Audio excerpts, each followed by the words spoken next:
When we think about separation from parents, if we were talking about children, we would consider that to be an adverse childhood experience, I believe. Not being involved with children, I can't directly speak for this, but I have it on good authority. Removing a child from their mother would be done when it was considered more dangerous, more damaging to them to stay. So not done lightly at all. And to illustrate this, we have our adverse childhood experiences pyramid from the World Health Organization, and you're looking at some pretty nasty stuff.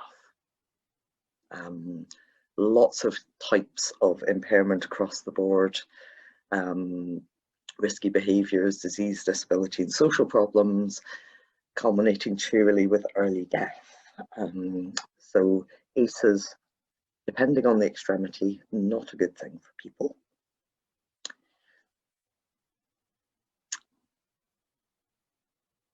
So thinking horses again, the feelings of safety and security are really important. And we would say more important than the provision of food. You can survive being hungry for an hour or two. You can't survive being eaten by a tiger for an hour or two.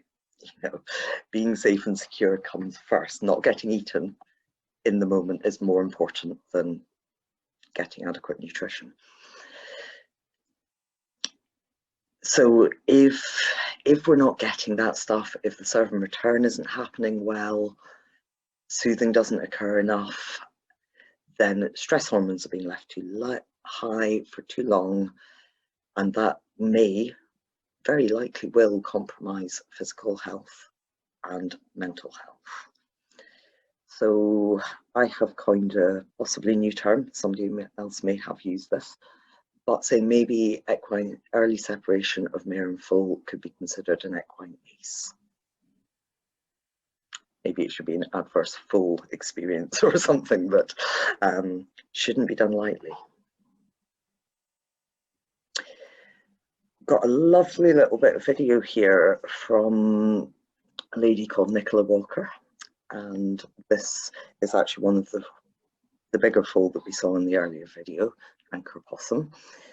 Him and his mum have just moved to a new yard, and Anchor Possum is now 10 months old. They're still together.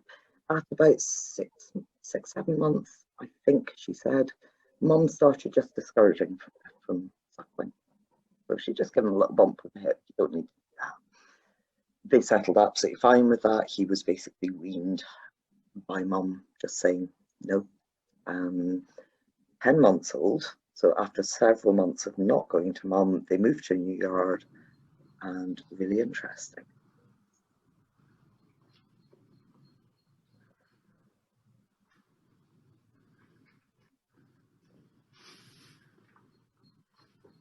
So we maybe think foals only need mum when they're little. He is pretty big by now. He's pretty, you know, he's getting grown up and he still very much needs mum.